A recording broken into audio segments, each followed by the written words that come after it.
Olá, seja muito bem-vindo ao terceiro vídeo do curso Métodos Ágeis, Benefícios, Desafios e Fatores Críticos de Sucesso. Eu sou Felipe Ferreira e nesse vídeo vamos falar sobre o tema que eu considero um dos mais perguntados, um dos mais polêmicos inclusive, que fala exatamente sobre os desafios.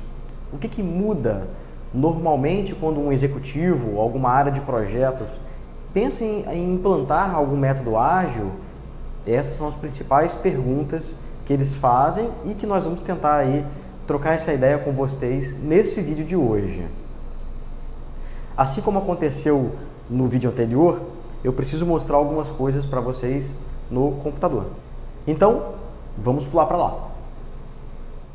Então, pessoal, antes de a gente falar especificamente sobre os desafios, que é o objetivo desse vídeo, eu preciso dar um passo a mais. Para que você entenda os desafios organizacionais, eu preciso de explicar um pouco mais sobre métodos ágeis. Eu não vou entrar em detalhes muito a fundo, mas é importante ter essa visão de como que a coisa funciona, mais um overview, e para que assim você tenha essa noção mais consistente dos impactos, das mudanças, dos desafios organizacionais. Antes, eu queria dizer que é muito comum em nossa consultoria, a gente vai falar com uma empresa de engenharia ou uma empresa que claramente não se aplica um método ágil. Nós vimos no vídeo anterior as diferenças, quando que aplica um ou outro, e a empresa fala, mas eu quero método ágil. E quando a gente faz algumas perguntas, fica muito claro que, na verdade, a empresa não quer método ágil. Ele está buscando um projeto mais enxuto. Ele quer algo, por exemplo, há muitos processos, há planejamentos exagerados para projetos pequenos, por exemplo. Então, cada projeto tem que ser tratado de uma forma diferente. Processos que não são utilizados precisam ser enxugados, ou precisam ser eliminados, que seja. Mas é muito comum que a pessoa esteja falando mais em otimização, em agilidade, do que o método ágil em si, que é o objetivo desse treinamento, e é isso que nós estamos falando hoje. De cara eu pergunto o que é o Scrum, e é a primeira vez que a gente fala de Scrum nesse treinamento. Método ágil, na verdade, é um conceito, Existem alguns frameworks no mercado, e o Scrum é, eu acho que o mais conhecido, mais utilizado aí no mercado. Então, por isso que a gente vai dar um exemplo aí baseado no Scrum.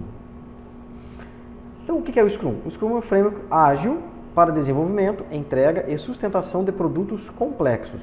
Esse é o conceito aí. E aí você fala sobre produtos complexos, O conceito nós vimos no vídeo anterior. Se você não viu ainda, convido que o faça. Então, o Scrum, ele possui umas entregas, alguns artefatos e alguns eventos que nós vamos falar rapidamente aqui nesse gráfico de forma bem resumida, tudo bem? O primeiro item, ou o primeiro artefato, seria o backlog do produto. Então, perceba que aqui já entra um conceito diferenciado. Eu não estou falando de backlog do projeto. E normalmente as pessoas confundem, Porque um produto pode ter N projetos. Todo ano você pode ter um projeto relacionado àquele produto. Então, quando você tem uma ideia de produto da organização, e é um backlog para aquele produto como um todo. Esse backlog ele está sempre em evolução. Durante o desenvolvimento do projeto, aí sim falando em projeto, você tem as sprints. E a sprint é aquela iteração que nós falamos no vídeo anterior também, que eu expliquei como é que é feito, diferenciando de um projeto tradicional. E dentro da sprint você tem o backlog da sprint, que nada mais é que um conjunto de itens lá do backlog do produto. A equipe olha e fala, olha, eu consigo, tem digamos 1000 itens aqui no backlog do produto, eu consigo fazer 10 nessa sprint. Então eles jogam para dentro e desenvolvem naquela sprint. Uma sprint demora de 2 a 4 semanas. E diariamente a equipe se reúne, faz planejamento, vê o que está dificuldade, o que está em risco, o que tem problema. E a equipe trabalha em conjunto, auto-organizável, para fazer a entrega no final da sprint. E esse é o conceito básico, pessoal, do Scrum.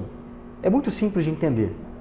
Só que o Scrum ele é muito complexo de ser implantado. E isso não sou eu que estou dizendo, foram os próprios fundadores desse framework que afirmaram isso. E nós vamos entender um pouco mais por que é tão fácil de entender e por que é tão difícil de colocar isso na prática. O primeiro impacto aí, falando assim de forma bem executiva, são as estimativas.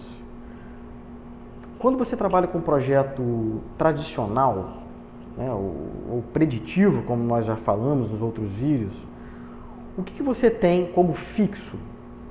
É o escopo, certo? Então você vai lá e fala o que quer que seja desenvolvido. Por exemplo, vamos falar aí da construção de uma casa, que é o exemplo que eu tenho dado durante os vídeos.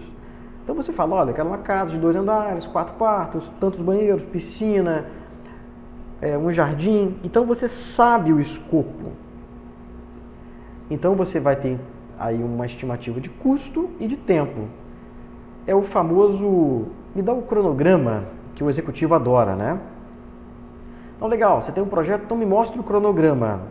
Então você tem uma estimativa de custo, de tempo, e esse planejamento ele é impulsionado pelo planejamento, ok? Então essas são as estimativas. E normalmente, né, pessoal, esse tipo de estimativa, tipo de projeto, ele gera um contrato do tipo escopo fechado. Você fala, olha, eu vou te entregar uma casa com esses requisitos, né, com esse escopo, por esse preço. O que você vai fazer para entregar é problema de quem está executando, né? Mas normalmente o contrato é do tipo escopo fechado. Então eu estou mostrando, na verdade, 2 impactos, tanto de estimativa e uma perspectiva comercial, porque a área comercial também é impactada pelo projeto do tipo ágil. Já quando nós falamos em projetos ágeis, é exatamente ao contrário. Essa pirâmide fica de cabeça para baixo, onde nós temos elementos fixos, o custo e o tempo. E o que é estimado? Exatamente o escopo. Lembra que nós falamos do conceito de complexidade, que o backlog ele é evoluído conforme o tempo? Você não sabe o escopo ainda com precisão. Você tem uma ideia do que vai ser desenvolvido. Só que você não vai ter um cronograma no estilo desse cara aqui. Você sabe sim o tempo. Lembra-se que no vídeo anterior eu falei, olha, por exemplo, você pode estimar o mesmo período, 6 meses. Então, durante 6 meses, a equipe ágil está à disposição para desenvolver o que você quiser. Então, normalmente, esse tipo de contrato é do tipo time and material, ou tempo e material. Você até pode, por exemplo, falar, olha, serão 6 meses de 5 pessoas. Legal, então você sabe exatamente o custo e o tempo que vai demorar aqueles 6 meses. Entretanto, você não pode jamais falar que é um escopo fechado, porque você não sabe se o escopo que vai ser entregue será exatamente aquele, até porque você ainda não conhece o escopo em detalhes. Então, pessoal, fazer uma reflexão final aqui sobre esse slide.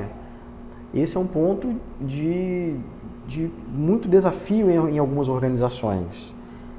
Organizações que possuem essa questão do cronograma. Não, eu tenho que ter um cronograma, tem que ser escopo fechado. Normalmente é um desafio fazer essa disruptura da pessoa entender que não vai ser mais aquilo ali combinado do escopo fechado e vai passar para um escopo aberto. E esse é mais um argumento que eu digo que, em termos gerais, novamente não estou generalizando, não estou fechando as portas, mas em termos gerais, engenharia trabalha-se com um escopo fechado, projetos tradicionais, preditivos, e projetos de tecnologia, desenvolvimento, P&D, são projetos normalmente aí se adaptam melhor a métodos ágeis. O próximo impacto aí, que esse, sem dúvida, na minha opinião, é o mais forte, é o que causa mais dúvida, isso é o maior desafio na implementação de métodos ágeis, é a questão do fator humano, dos papéis, de quem faz o quê. Para começar, como é que funciona métodos ágeis? Né? Aquele diagrama que eu mostrei para vocês do backlog de produto, das sprints. Como é que funciona? Quem são as pessoas responsáveis? O primeiro cara é o PO, ou o Product Owner, ou em português, o dono do produto, mais simples, né? Esse cara tem um dos papéis mais importantes no processo. Ele é responsável por escrever os requisitos lá, o backlog do produto, por priorizar o que é mais importante, por conversar com a área usuária, com os usuários, para saber se o produto está atendendo ou não as necessidades. Enfim, ele tem que ter um feedback constante aí da área usuária, tem que ter um alto poder de relacionamento, de comunicação. Eu posso te dizer que esse cara, esse PO, é um dos mais, se não é o mais importante do processo.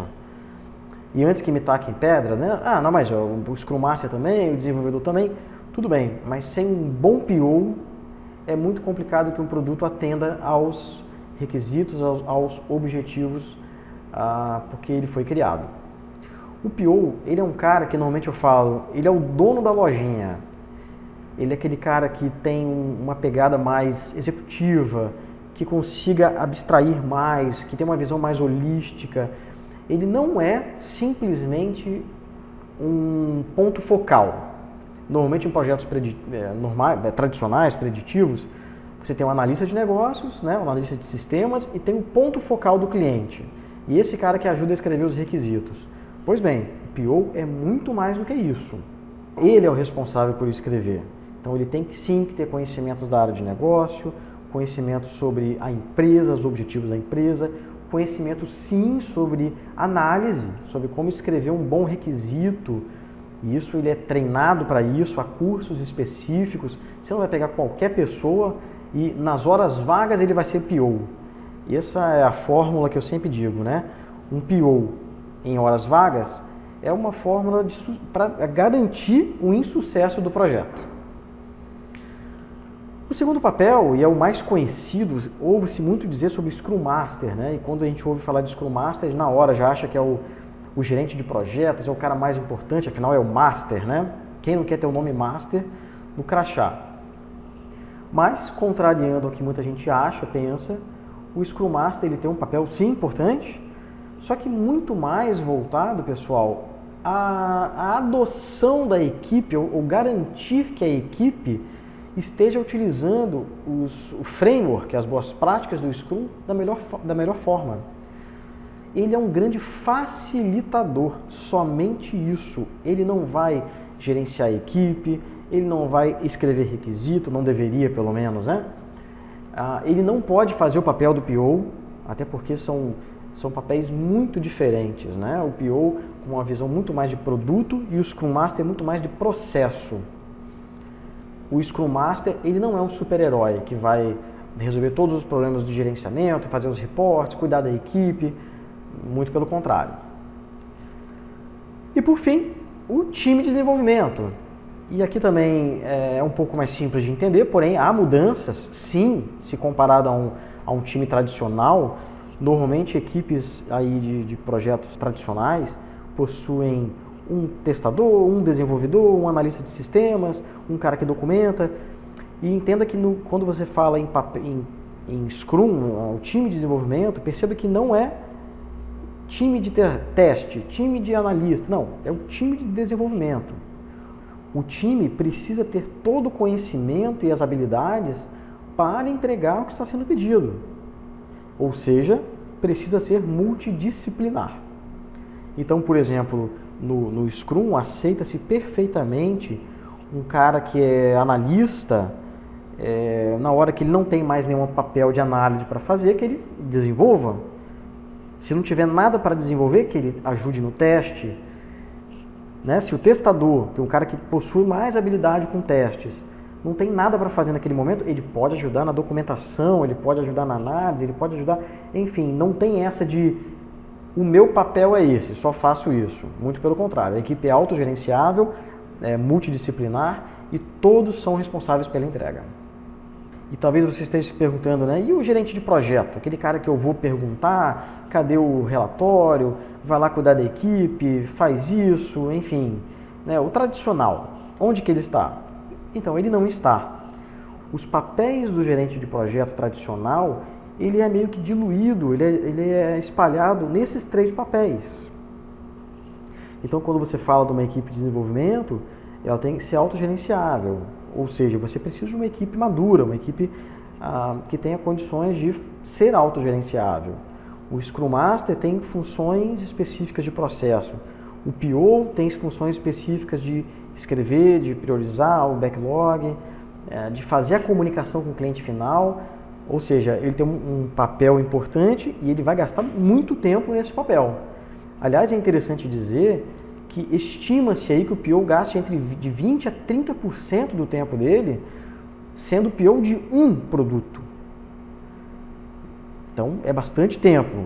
Selecionar um PO que já está com tempo restrito, que é difícil falar com o cara viaja muito, para ser o PO de um projeto, de um produto, né, em um projeto específico, como eu disse já anteriormente, é aí quase garantia do insucesso do projeto. Então, fazendo alguma reflexão aí sobre esse slide, quando você fala do capital humano, né, da mudança da estrutura organizacional, da cultura organizacional, eu diria que esse aqui, na minha opinião, né, é o elemento mais impactante, mais desafiador. Por quê, pessoal? Não é simplesmente questão de papel. Eu pego, tiro o crachá do cara de gerente de projeto e boto ele como Scrum Master. Não é só isso, né? Porque a tua organização possui uma estrutura organizacional, possui cargos, possui diretorias e quando você implementa métodos ágeis, isso muitas vezes há esse momento de disruptura, sim. Então, quando a gente fala de métodos tradicionais, projetos, né, que a gente conhece aí, preditivos, normalmente o estilo de liderança, a cultura da organização é de comando e controle. Um cara manda e os outros obedecem. Um define, né? Aí tem um chefe dele que pode ser escalado e os outros obedecem. Sendo que quando você pula para métodos ágeis, você tem uma filosofia de equipes autogerenciáveis. Cada pessoa tem a sua função, entretanto, não há um chefe dentro da equipe. Claro, pode ter o chefe funcional, né, do departamento, claro, mas não tem ali um gerente de projetos, alguém que vai liderar, que vai indicar o que tem que ser feito, como tem que ser feito. A equipe é responsável em conjunto para definir como será feito, a melhor abordagem e dar aí as estimativas para o restante da equipe, né, para o gerente de produtos, por exemplo. Então, para finalizar aí uma reflexão sobre esse slide, imagine uma organização, e aí vou fazer uma comparação com por exemplo, táxi e Uber, né? Imagina os taxistas, eu dei esse exemplo nos vídeos anteriores, né? Imagina os taxistas estão acostumados ali com aquela forma de trabalhar, os clientes estão acostumados com aquela forma de comprar, né? E de repente vem uma empresa e fala, olha, eu tenho um app agora que você pode pedir pelo app, é muito mais barato, é direto com o motorista, causa uma disruptura. E quem acompanhou lembra, até hoje, há muito estresse entre os taxistas e os motoristas de Uber, né? Sobre, tá tomando meu mercado, não tá. Essa é a questão da disruptura organizacional, da mudança organizacional cultural. Esse tipo de questionamento, poxa, mas sempre funcionou assim, agora vai ser assado, a forma de controlar a equipe, das pessoas se gerenciarem, como é que isso funciona? Então isso causa um movimento de mudança muito forte e por isso que ainda, muitas vezes você encontra aí empresas que acham bacana essa questão de métodos ágeis, mas não conseguem, a cultura é tão forte dentro da organização, dos donos da empresa, dos diretores, até dos funcionários, que é praticamente impossível você aplicar ou implantar métodos ágeis com essas pessoas dentro da organização. E quando você fala em inovação, não é o objetivo desse vídeo, até porque esse papo é bem longo, em processo de transformação, de inovação, muitas vezes é mais fácil você fechar uma organização e abrir outras pessoas, mas com outra pegada cultural, né, do que você tentar transformar a anterior. E é por isso que muitas vezes as pessoas, empresas grandes, outras empresas compram outras empresas, não simplesmente para comprar os produtos ou a empresa em si, a marca, mas para comprar as pessoas, a filosofia, a forma de trabalhar. Então, pessoal, percebam que são muitas mudanças, são muitos desafios organizacionais, da estrutura organizacional, de cultura organizacional, inclusive, por exemplo, de departamentos de vendas. Então, são vários os desafios que precisam ser vencidos para que a organização consiga entender a utilização de métodos ágeis. Ficou mais claro também que essa pegada de inovação, o que o mercado chama de mindset, é muito forte. A empresa tem que estar voltada para a inovação, para o lançamento de novos produtos. E esse é um tema um tanto polêmico, porque algumas vezes a organização tem uma cultura tão firme, tão forte, que é difícil de quebrar, de fazer esse momento de disruptura de uma organização tradicional por uma organização inovadora. Esse é um papo muito mais complexo, muito mais longo e que não cabe neste vídeo. É isso aí, pessoal. Espero que tenha gostado desse vídeo. Se você ainda não se matriculou no curso no nosso website inggit.com, te convido que faça agora, porque além de receber outros conteúdos, você consegue interagir com outras pessoas e ainda ganha um certificado de conclusão do curso, que vale, por exemplo, PDUs para o PMI. Um grande abraço e sucesso! Vejo vocês nos próximos vídeos.